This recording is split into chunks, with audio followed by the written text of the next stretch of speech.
estamos finalizando el capítulo 2.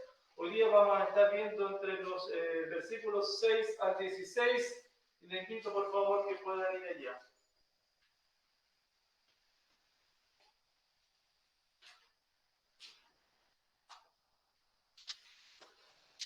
Tenemos la mente de Cristo. Tenemos la mente de Cristo. Y eso es lo que vamos a estar el día de hoy compartiendo entonces. 1 Corintios capítulo 2, entre los versículos 6 al 16. Le invito a que todos juntos podamos leer las Escrituras, allí en el lugar donde tú estás. El Señor nos manda que sea leída la Escritura, ¿verdad?, en todo momento, y si lo podemos hacer de manera pública, mejor todavía. ¿Lo encontraron, hermano? Leemos en el nombre del Señor. Dice: sin embargo, hablamos sabiduría entre los que han alcanzado madurez, y sabiduría no de este siglo, ni de los príncipes de este siglo que perecen. Mas hablamos sabiduría de Dios en misterio, la sabiduría oculta, la cual Dios predestinó antes de los siglos para nuestra gloria, para que ninguno de los príncipes de este siglo conoció.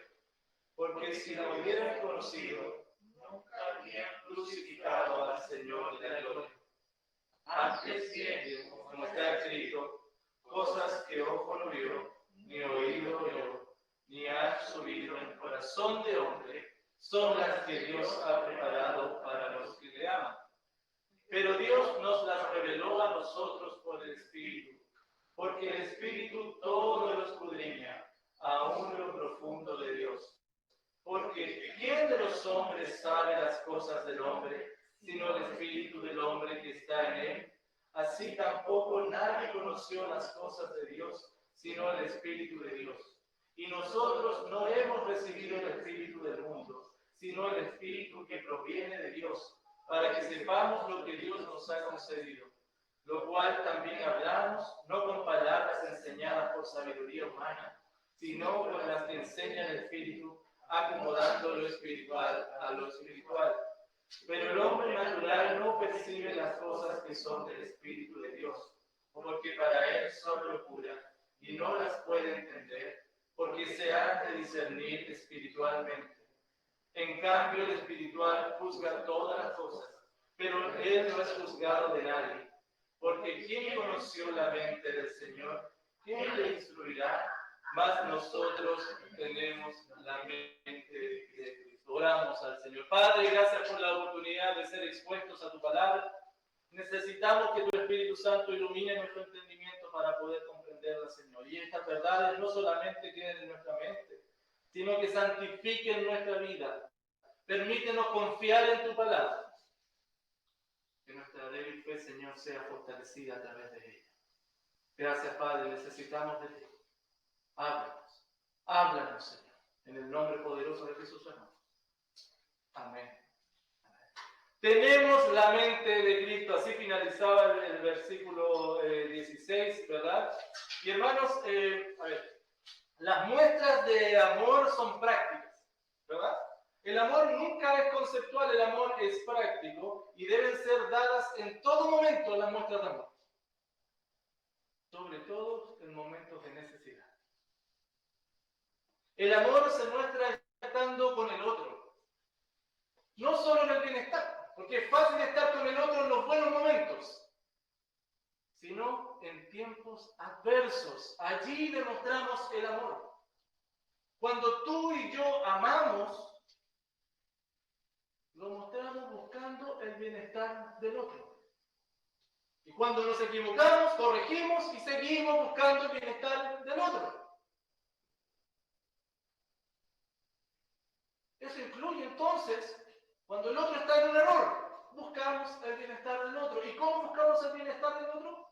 El amor nos lleva a advertir, el amor nos lleva a aconsejar, el amor nos lleva a tener paciencia, el amor nos lleva a hacer lo posible para rescatar al que está en error.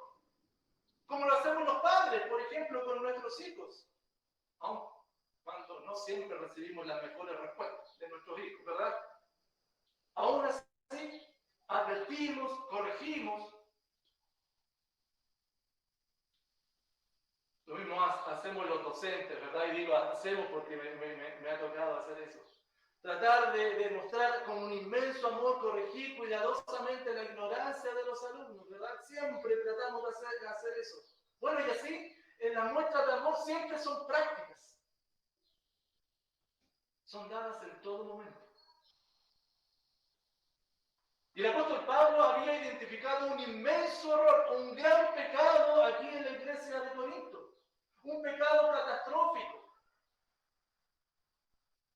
Los de Corinto, ¿te acuerdas que se habían desviado de la palabra de la cruz?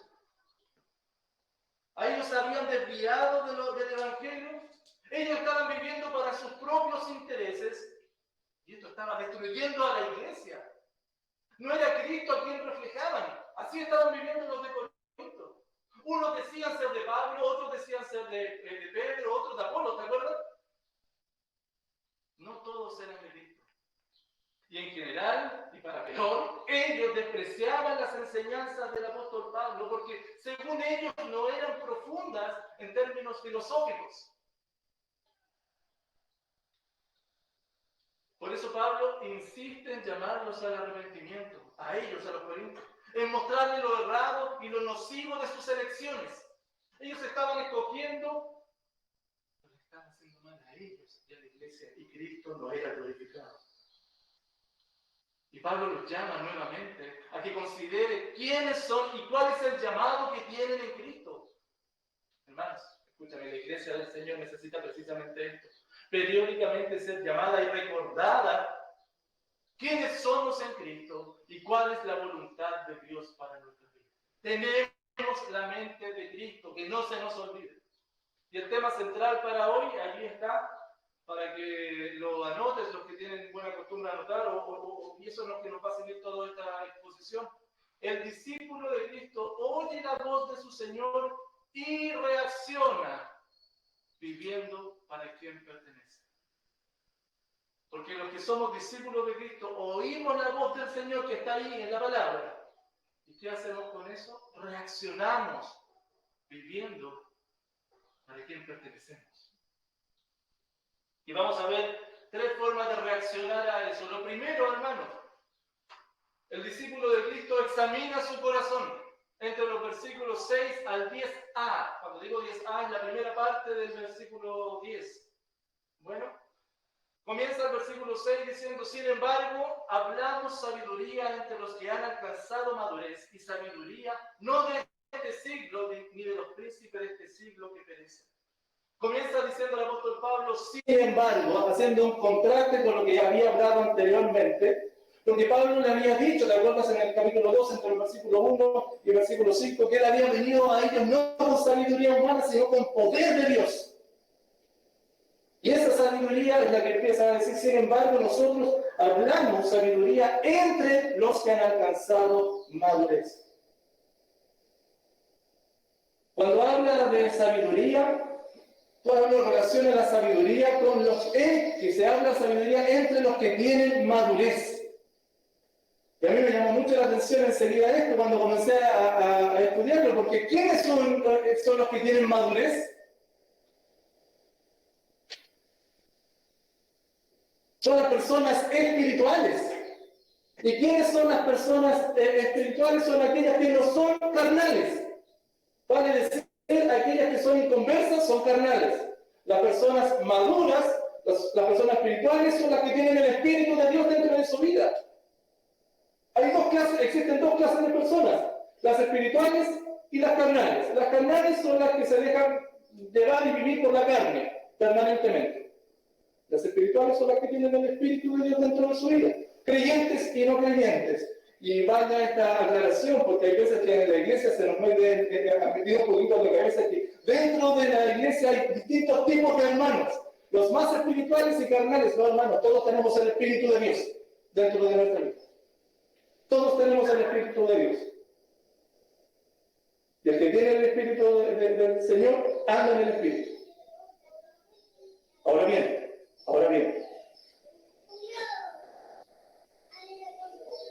La verdadera sabiduría, entonces, hermano, cuando habla de sabiduría, y recuerda que cuando habla de sabiduría de Dios está hablando del Evangelio del mensaje del Evangelio. Esa es la verdadera sabiduría de Dios. Sin embargo, hablamos sabiduría entre los que han alcanzado madurez. Entonces, hablamos del Evangelio, compartimos el Evangelio entre los que hemos alcanzado madurez, entre los que somos creyentes, entre los que tenemos el Espíritu de Dios, es lo que Pablo le está diciendo a estos. Y sabiduría no de este siglo, ni de los príncipes de este siglo que perecen.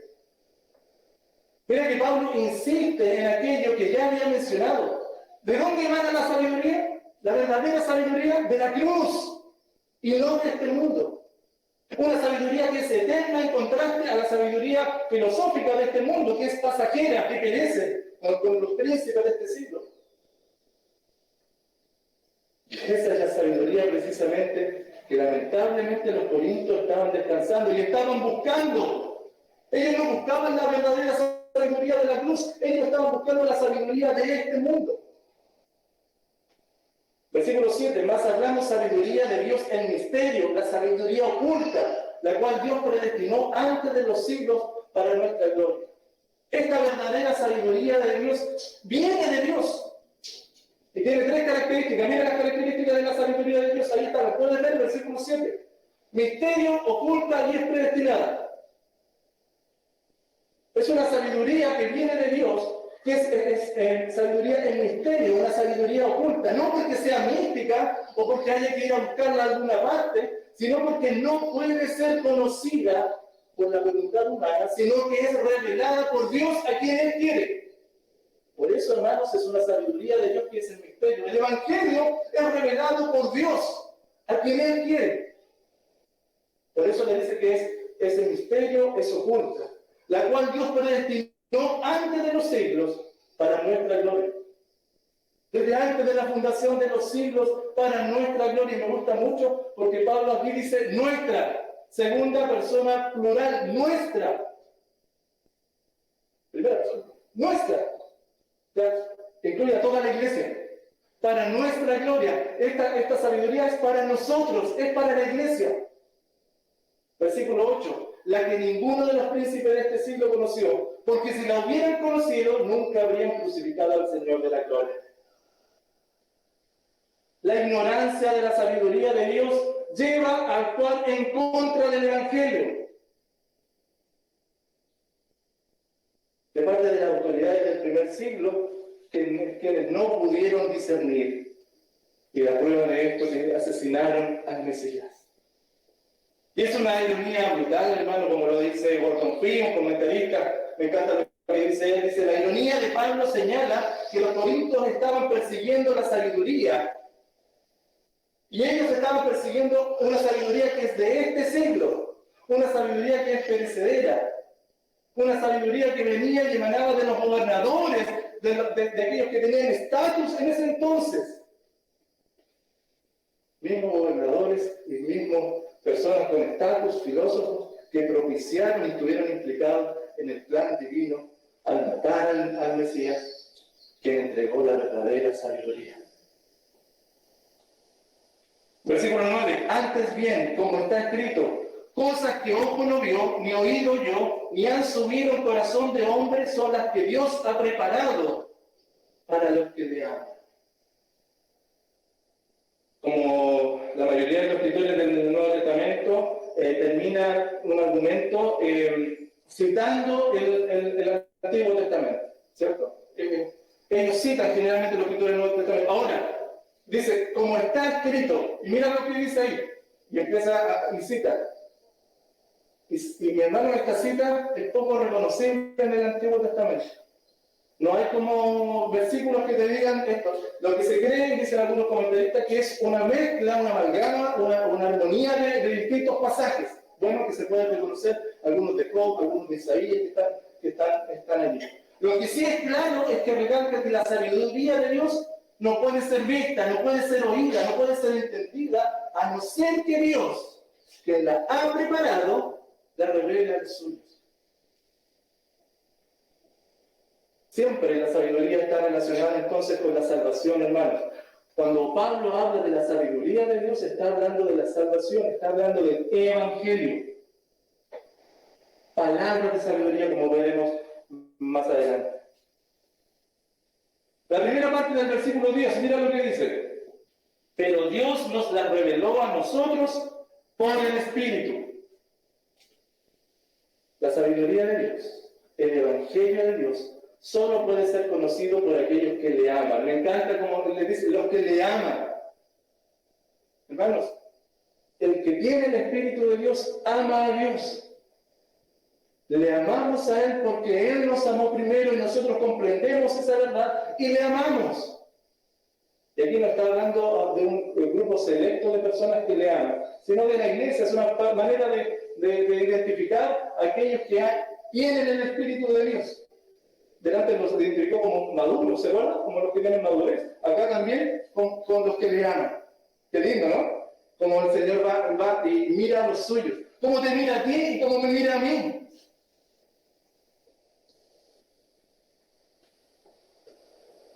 Pablo dice, pero Dios nos la reveló a nosotros, los que tienen el Espíritu Santo. De todos modos, el énfasis de este versículo, ¿sabe dónde recae? En el medio de la revelación. ¿Quién es el medio de la revelación? El Espíritu Santo. El Espíritu Santo, hermanos. Dios mismo, su Espíritu, revela la sabiduría de Dios. Esta sabiduría que no puede ser conocida, esta sabiduría que se oculta, que es el plan de salvación, la revela a los que le aman. Él la reveló. Y cuando pensamos en la iglesia de Corinto, mira, piensa en la iglesia de Corinto cómo estaba. ¿Por qué Pablo les tiene que hablar esto? ¿Por qué Pablo tiene que llegar a decirles a ellos y hablarles de esta sabiduría oculta que Dios la entregó por medio del Espíritu Santo? Porque los corintios querían y deseaban la sabiduría humana, una sabiduría que les daba estatus socialmente. Ellos dentro de la iglesia estaban formando grupos para ver quiénes las campos unos con otros. Ellos lamentablemente estaban cambiando la sabiduría eterna, dando lugar a sus propios deseos temporales, a lo que ellos buscaban, lo que ellos creían que era bueno. Pablo les recuerda quiénes son ahora. Ustedes son hijos de Dios. Ustedes tienen el Espíritu Santo. Ustedes son aquellos que pueden hablar del Evangelio en madurez porque el Espíritu Santo se los ha revelado. Ustedes son los que aman a Dios. Y Pablo les recuerda entonces, pero además, que lamentablemente estaban actuando como extraños de Dios. Tenían al Espíritu Santo, había venido sobre ellos este conocimiento de la sabiduría, pero ellos estaban buscando otra. Ellos estaban buscando otra cosa. Ellos estaban distraídos, ellos estaban desenfocados, ellos estaban en otro lugar.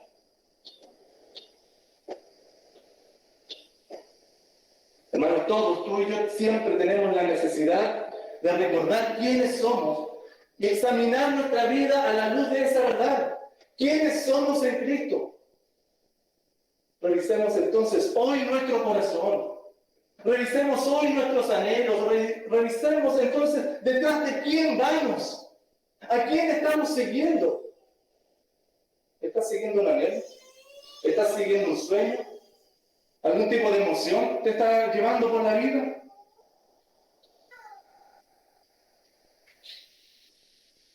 Si es a Cristo a quien estás siguiendo, en consecuencia, si es a Cristo a quien estás siguiendo, es a Él a quien quieres delante, ¿no? Porque lo estás siguiendo a Él. Por tanto, es a Cristo a quien van a ver primero, antes que a ti. ¿A quién estás siguiendo hoy? ¿Dónde está tu confianza? Pero más profundamente, ¿cuál es la intención de tu corazón hoy día? ¿Es adorar a Dios? ¿Es a Cristo a quien estás siguiendo?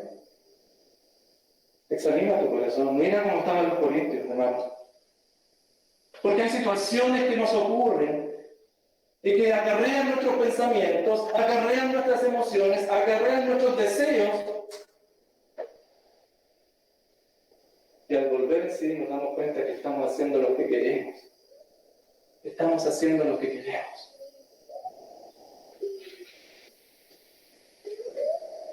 ¿Esa es tu situación hoy en día? ¿Es esa tu situación hoy en día? Bueno, el discípulo de Cristo oye la voz de su Señor y reacciona viviendo para quien pertenece. Y la primera reacción que él tiene es examinar su corazón. Me embalé, me salté toda la presentación. Pero además, después de examinar su corazón, reconoce su suficiencia en Dios. Reconoce su suficiencia en Dios. Versículo 10, la segunda parte, hasta el versículo 13. ¿Están aquí, hermanos, ya? Permiso. ¿Saben qué es lo interesante? Es como tragicómico, porque los hermanos de Corinto pensaban que ellos eran espirituales. Ellos se creían los espirituales. Y estaban pensando en la espiritualidad en términos de éxtasis, de experiencias. Pensaban que ellos mismos ya habían llegado a la culmina de la espiritualidad. Ellos no consideraban que para conocer a Dios profundamente no podían hacerlo a través de las filosofías, tras las cuales ellos estaban yendo, sino que el enlace entre Dios y la humanidad es el Espíritu Santo. Y es acá donde el apóstol Pablo va a comenzar a hacer el énfasis, una vez diciéndole, así están ustedes, yendo detrás de sus propios anhelos, tratando de buscar a Dios. Ojo, porque ellos trataban de buscar a Dios. Eran hermanos, eran cristianos, se reunían en la iglesia, trataban de buscar a Dios, pero por sus propios medios. Esto es lo que Pablo les va a recordar, les va a enseñar que solo a través del Espíritu de Dios las personas pueden conocer en profundidad la sabiduría de Dios, el Evangelio. No hay otra forma de conocer el Evangelio, la sabiduría de Dios, si no es a través del Espíritu Santo. Y el Evangelio, hermanos, es el tema central en función del cual la vida de todos los creyentes, tuya y mía, debe girar. Versículo 10, la segunda parte dice, porque el Espíritu todo lo escudriña, aún lo profundo de Dios. Y el 11, porque ¿quién de los hombres sabe las cosas del hombre sino el Espíritu del hombre que está en él? Así tampoco nadie conoció las cosas de Dios sino el Espíritu de Dios. ¿Se dan cuenta, hermanos? La reacción que tiene que tener el discípulo de Cristo, escucha el mensaje y comienza a vivir para su Señor, examinando su corazón y comienza a reconocer su suficiencia en Dios. Pablo explica entonces, mira, versículo 10 estamos en la segunda parte del versículo 11, Pablo explica algunas características que el Espíritu Santo tiene. Márcalas allí, porque si quieres saber cómo es el Espíritu Santo, aquí nos dice algunas. Dice que todo lo escudriña el Espíritu Santo. Por tanto, si el Espíritu Santo todo lo escudriña, aún lo profundo de Dios, entonces quiere decir que el Espíritu Santo es omnisciente. Él conoce todas las cosas. Sin embargo, pareciera que los de Corinto no habían entendido esto. Así que ellos, los de Corinto, se esforzaban en buscar la sabiduría de Dios. Sí, eso querían, buscar a Dios, buscar su sabiduría, pero no considerando al Espíritu de Dios que escudriña lo profundo de Dios. Y el Espíritu Santo es el que lo ha revelado a la iglesia. Por tanto, nadie puede conocer las cosas de Dios sino el Espíritu de Dios. Pregunta como Pablo en el versículo 11 utiliza las mismas palabras. ¿Quién de los hombres sabe las cosas del hombre sino el Espíritu del hombre que está en él? Utiliza la palabra neuma, que es espíritu. Utiliza la misma palabra, así tampoco nadie conoció las cosas de Dios sino el Espíritu de Dios. Otra vez la palabra neuma, haciendo un paralelo allí. Dice, pero se refiere a dos personas distintas. El espíritu del hombre, que es el ser interior.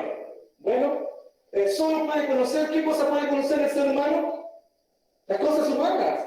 Lo que es evidente a su vista. Nosotros no tenemos la posibilidad de entrar en la mente de las personas y ver lo que hay más allá. Solamente vemos los hechos, lo que está aquí, lo evidente.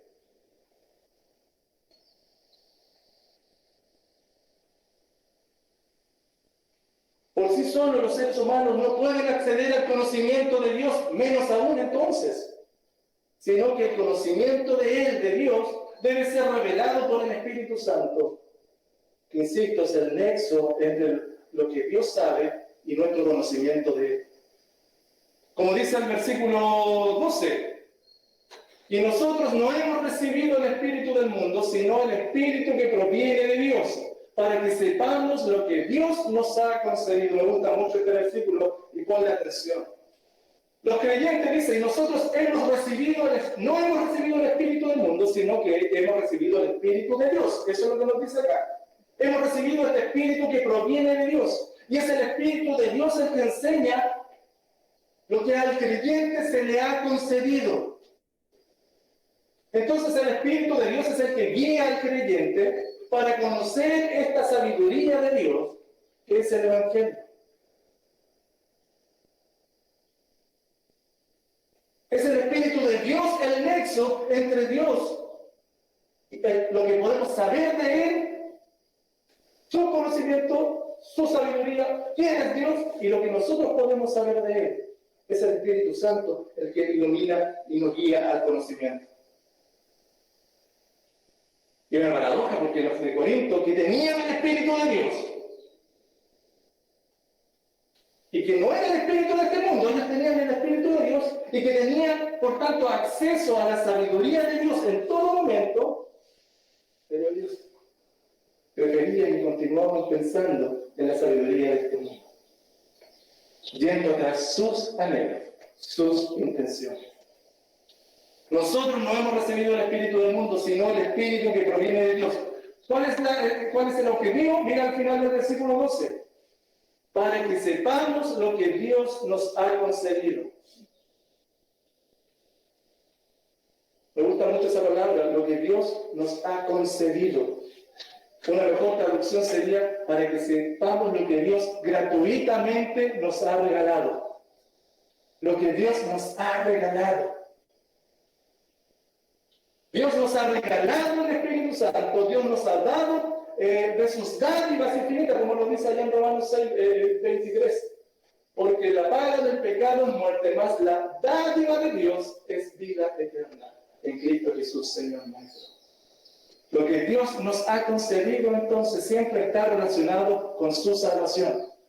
Y todo lo que envuelve la salvación, cuando hablamos de salvación, hermanos, por favor, lo hemos visto y estudiado en Romanos, recuerda, la salvación no es solamente la justificación, el momento que fui rescatado por el Señor. La salvación también es presente en este tiempo de la santificación. Y por supuesto culminará cuando seamos glorificados. Todo lo concerniente a la vida y a la piedad, que se la apóstol Pedro, se nos ha sido dado. Todo. Por tanto, hermano, esta forma de referirse, como dice el versículo 12 al final, para que sepamos lo que se nos ha concedido, pareciera ser determinante en que Pablo, al hablar acerca de la sabiduría de Dios, siempre se está refiriendo a la salvación, al Mesías crucificado. Y ya lo había hablado así, ¿te acuerdas en 1 Corintios 1, 23 y 24? Pero nosotros predicamos a Cristo crucificado, para los judíos ciertamente tropezadero, y para los gentiles locura, ridiculez. Más para los llamados así judíos o griegos, Cristo es poder de Dios y sabiduría de Dios. La sabiduría de Dios siempre está relacionada con el Cristo crucificado, con el Evangelio, con aquel que tomó el lugar que yo merecía por mí. Y a través de él yo conocí esta buena noticia, que ya no hay condenación. En el capítulo 2, versículo 2, me propuse no saber entre vosotros cosa alguna, sino que a Jesucristo ya crucificado. Este era el mensaje de la sabiduría, la verdadera sabiduría. Cristo, el Mesías, la contradicción misma, el Rey, el Mesías, crucificado. Sabiduría de Dios. Y los creyentes lo podemos entender precisamente ¿por qué? Porque hemos recibido el Espíritu de Dios. Versículo 13. Lo cual también hablamos, no con palabras enseñadas por sabiduría humana, sino con las que enseña el Espíritu, acomodando lo espiritual a lo espiritual. Y este versículo, hermano, sigue desarrollando esta misma línea de pensamiento respecto al contenido de la sabiduría de Dios, la importancia que el Espíritu Santo tiene, pero añade algo más. Mira este versículo. Sí, hemos recibido el Espíritu Santo, hemos sido capacitados por Él.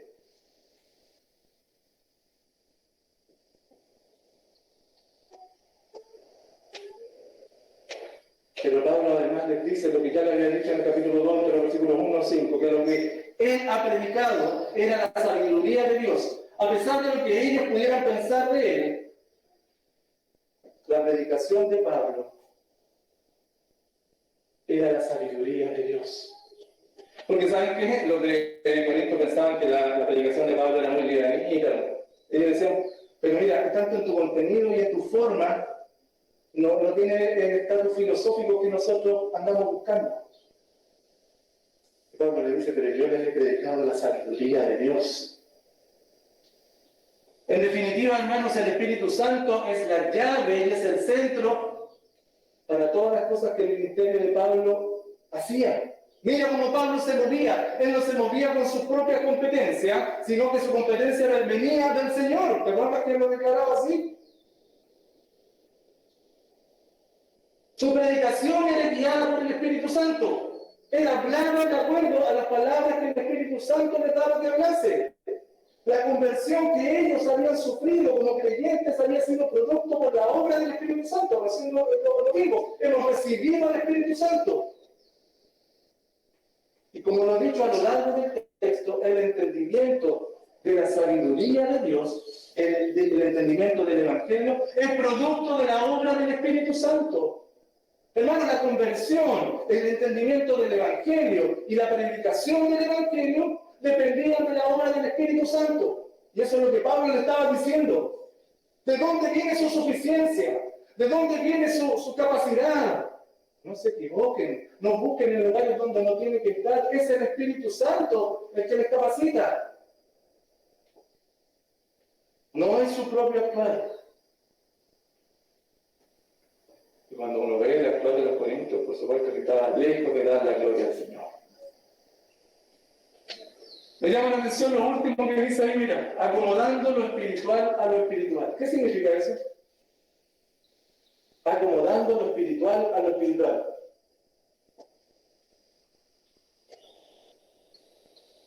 Bueno, este pareciera ser un ejemplo de lo que debe ser la vida del creyente.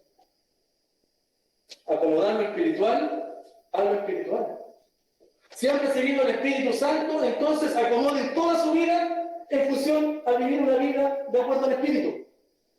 Eso es lo que Pablo le está diciendo. Porque el apóstol había enseñado la palabra y todo el contenido espiritual a través de las palabras que él había dicho eran guiadas por el Espíritu Santo, no con su suficiencia, no con sus medios, no con sus intenciones, no con sus emociones, no con su suficiencia, sino que con el Espíritu. El mensaje de la salvación y cómo él enfrentaba esto, lo hacía de manera apropiada, no con sabiduría humana, retomando lo que había dicho anteriormente, ¿verdad? Allá en el versículo 4. Y ni mi palabra ni mi predicación fue con palabras persuasivas de humana sabiduría, sino con demostración del Espíritu y de poder.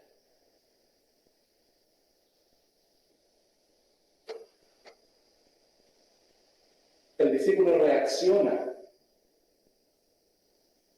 cuando oye la palabra del Señor.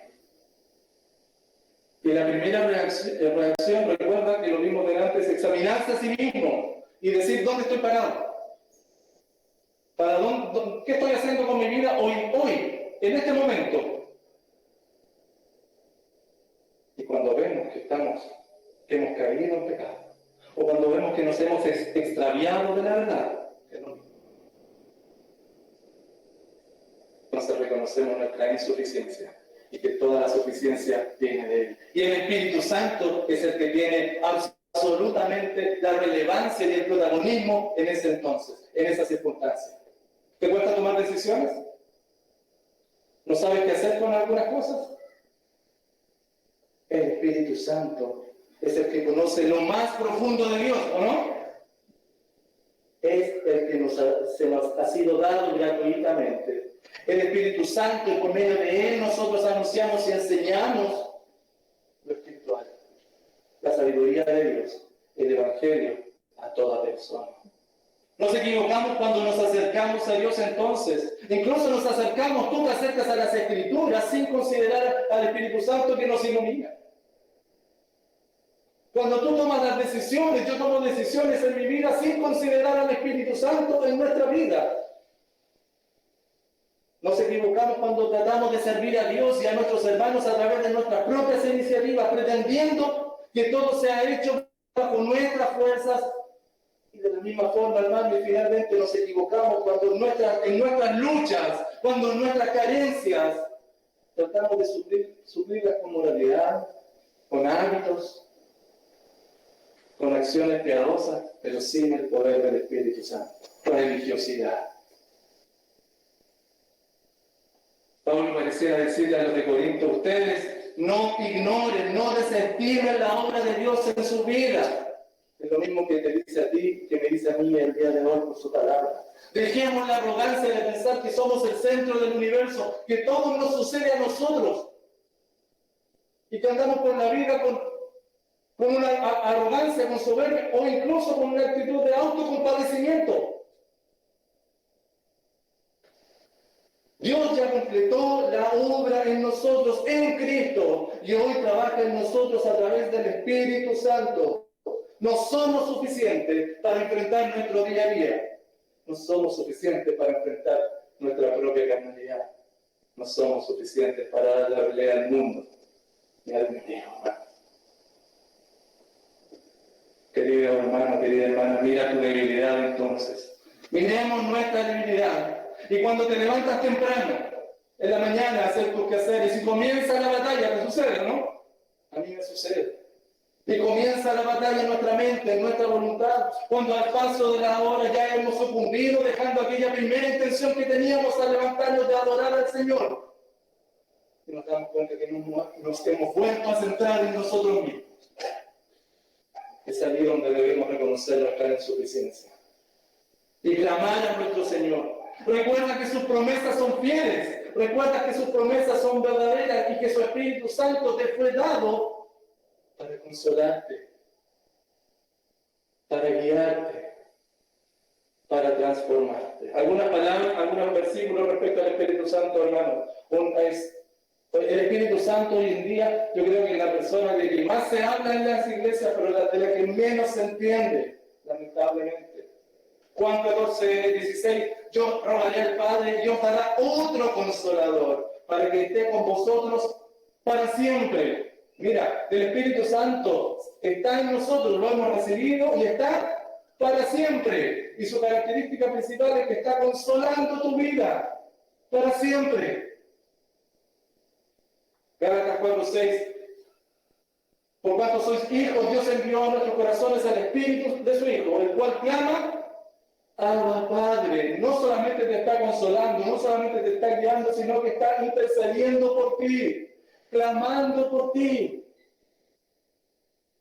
Segundo Corintios 3:18, me encanta, hermano. Mira lo que hace el Espíritu Santo también. Mira la importancia, la suficiencia de Dios a través del Espíritu Santo.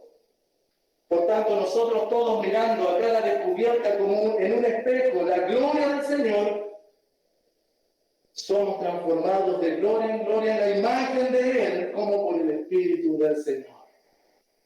Oh, hermano, corre a tu Salvador entonces. Allí está el Espíritu Santo que Dios ha provisto para toda tu necesidad. Hermanos, el discípulo de Cristo oye la voz de su Señor y reacciona viviendo para quien pertenece. Primero, examinando su corazón y segundo, reconociendo su suficiencia en Dios. Y finalmente, vuelve a vivir para Dios. Vuelve a vivir para Dios. Mira qué maravilloso y qué esperanza más grande, hermano.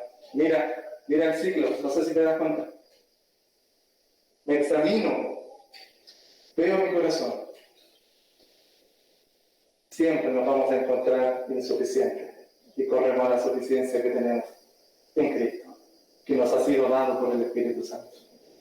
Y eso nos tiene que llevar a volver a vivir para Dios. Versículos 14 al 16.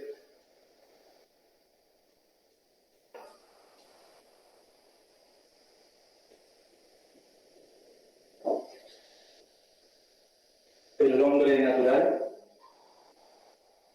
no percibe las cosas que son del Espíritu de Dios, porque para él son locura y no las puede entender, porque se han de discernir espiritualmente.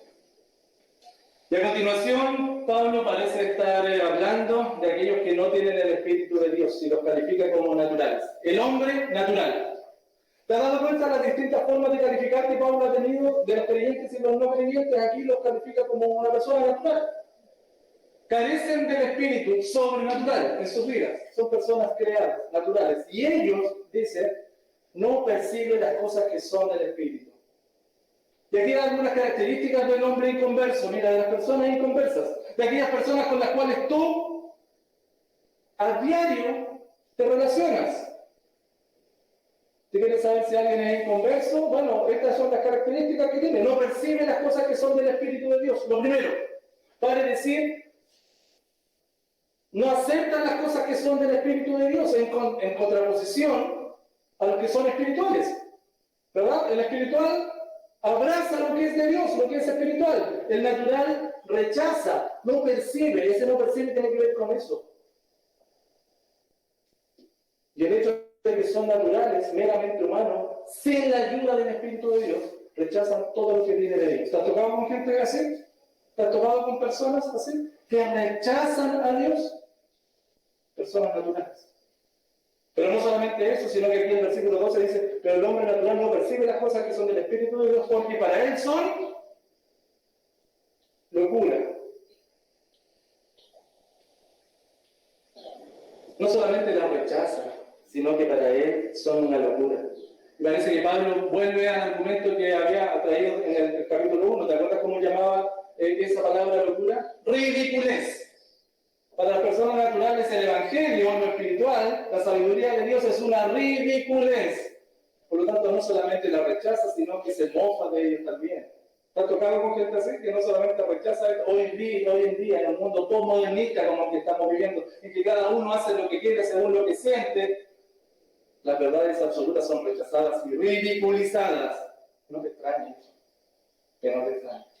Mientras tanto, tu Salvador sigue diciendo, yo soy el camino, yo soy la verdad, yo soy la vida, y nadie viene al Padre si no es por mí. Pero eso es ridiculizado, porque son locuras para el hombre natural. Y finalmente, dice, y no las puede entender porque se han de discernir espiritualmente. Entonces, para el hombre natural, para el no creyente, no percibe las cosas del Espíritu, son locura y no las puede discernir, no las puede entender. Así dice y aquí ya hablamos de un tema de capacidad. No tiene la capacidad de entenderlas. Sin el Espíritu de Dios dentro de él, carece de toda cualidad necesaria y esencial para poder comprender al Señor y sus caminos.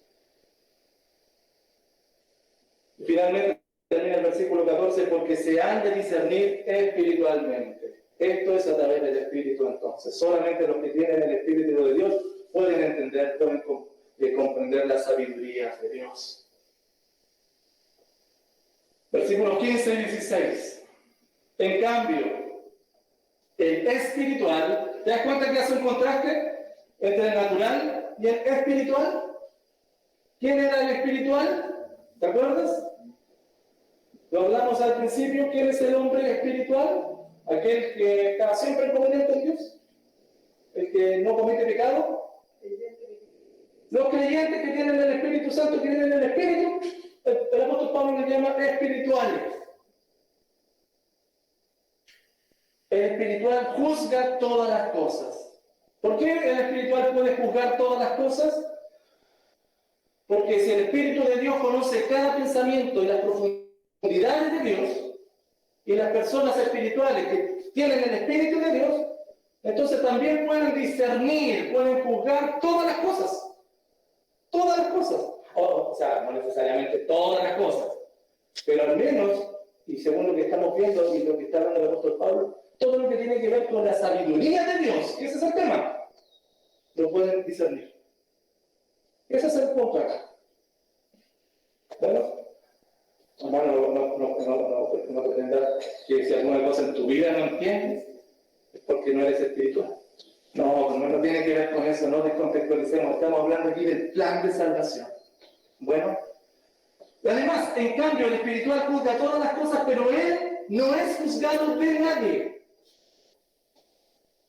Como yo les decía adelante, existen dos tipos de personas, ¿verdad? Pero una está en ventaja sobre la otra. El no creyente, el que no es creyente, el natural, no puede discernir el camino de Dios, ¿verdad? Porque no tiene el Espíritu Santo. Sin embargo, el espiritual puede discernir el camino de maldad. El espiritual, porque tiene el Espíritu de Dios y discierne lo que glorifica a Dios y no lo que no glorifica a Dios. Por lo tanto, está en ventaja del carnal, del natural.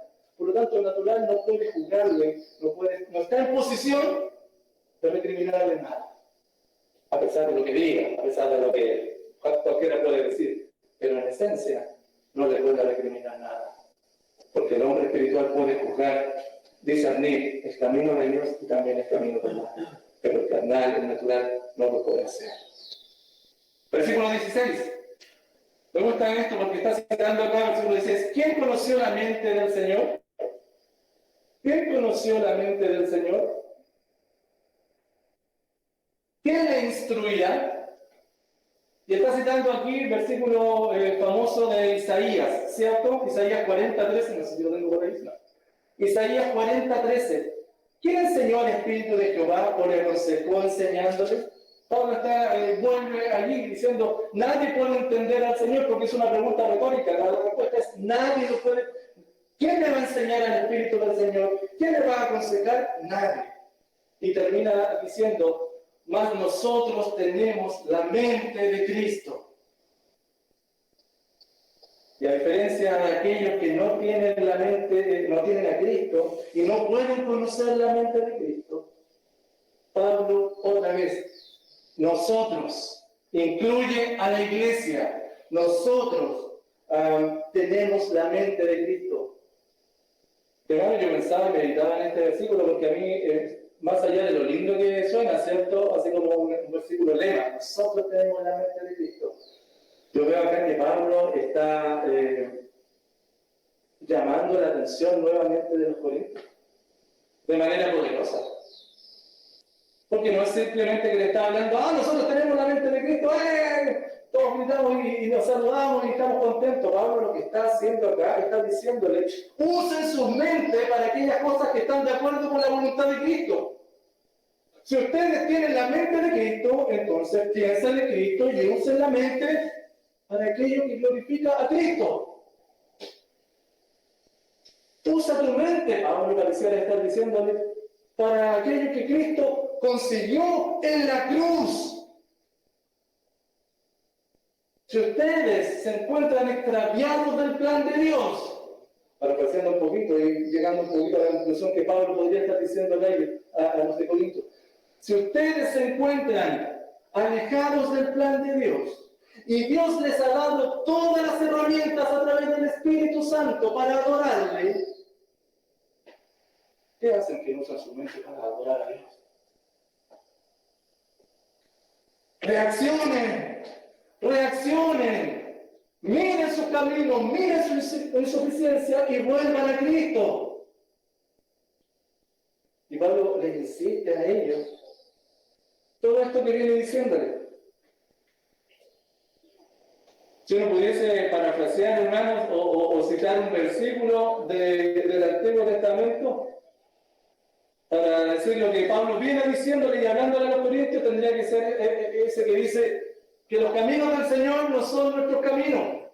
Lo que ustedes están pensando, sus caminos, pareciera que Pablo está diciendo a ellos, son distintos a los caminos del Señor. La dirección que ustedes han tomado, siguiendo la sabiduría de este mundo, no es la adecuada. Van en dirección incorrecta. Mira lo que Pablo les viene a decir, como un padre amoroso, con amor, corrigiendo a sus hijos. A esta iglesia que los denostaba. Porque la dirección correcta es proclamar a Cristo.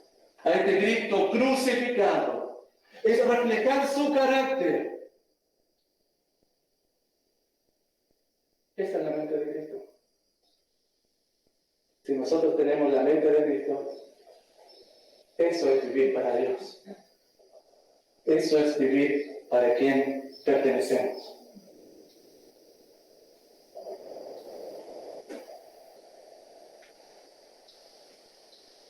Increíble en los Corintios, porque ya en el siglo I Dios estaba ya comenzando y llevando a cabo su obra, su plan en el mundo.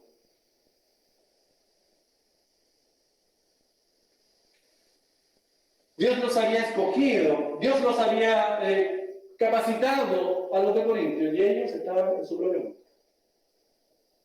Ellos estaban en su propio mundo. A veces pasa en los trabajos, no sé si te ha pasado, todo siempre sucede a alguien que nos falta el compañero que tiene su propio ritmo. Que trabaja a su propio ritmo, como que está en su propia onda, que tiene su propia agenda, sus propios tiempos, y todos están empeñados, van hacia allá, y él está como fuera de sintonía. Y como que está diciéndole constantemente, oye, ya, pues si vamos para allá. De la misma forma, los creyentes podemos estar fuera de la sintonía de Dios. Fuera de la sintonía de Dios. ¿Y saben qué es lo peor de todo? Creo yo. Tanto que lo peor de todo, pero igualmente catastrófico, que los corintios lo que estaban eligiendo, estaba afectando y destruyendo a la iglesia.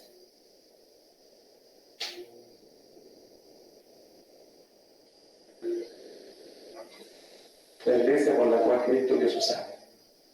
Y ellos estaban haciendo con ellos un complot ante Dios.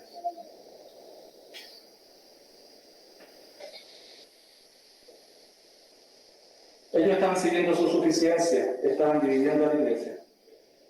Porque los corintios finalmente estaban interpretando las palabras de Dios de una manera opuesta y estaban viviendo finalmente como ellos querían.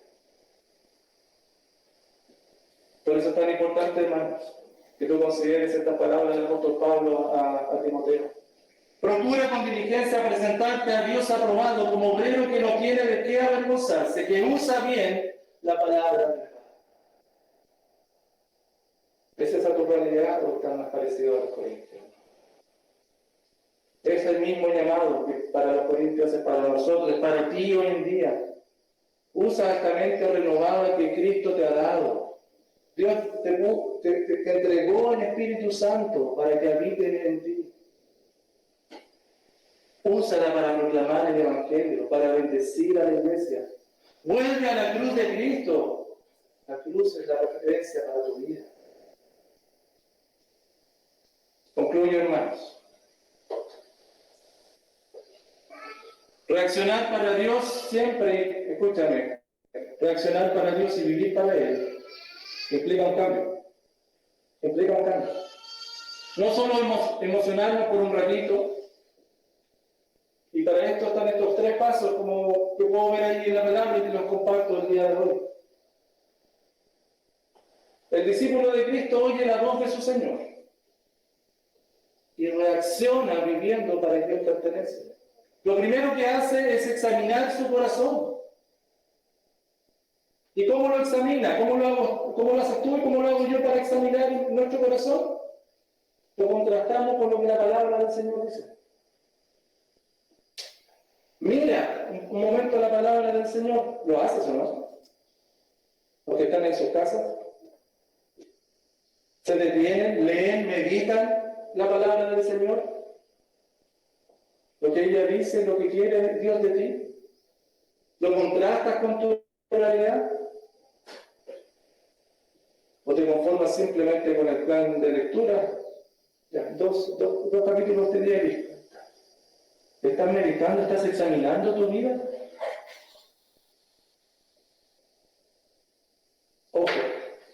Ojo que para esto se necesita tiempo. Y si no tienes tiempo para hacer esto, ¿dónde estás? ¿Dónde estás?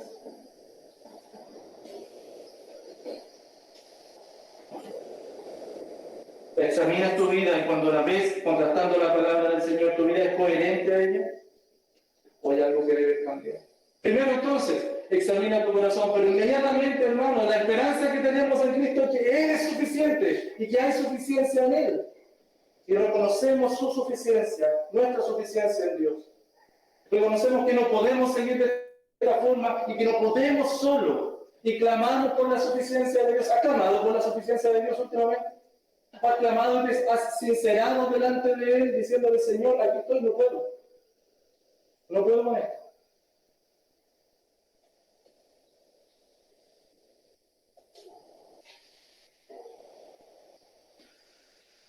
Recuerda el poder que solo Dios te puede dar.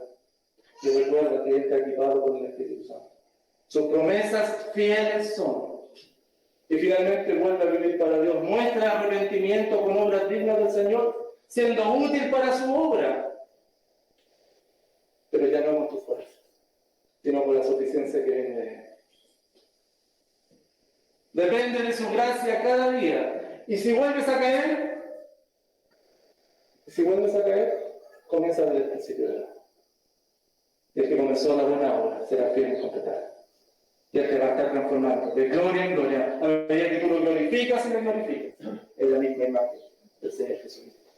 Examina su corazón, reconoce su suficiencia en Dios, vuelve a vivir para Dios. El discípulo de Cristo, entonces, oye la voz de su Señor y reacciona viviendo para Cristo.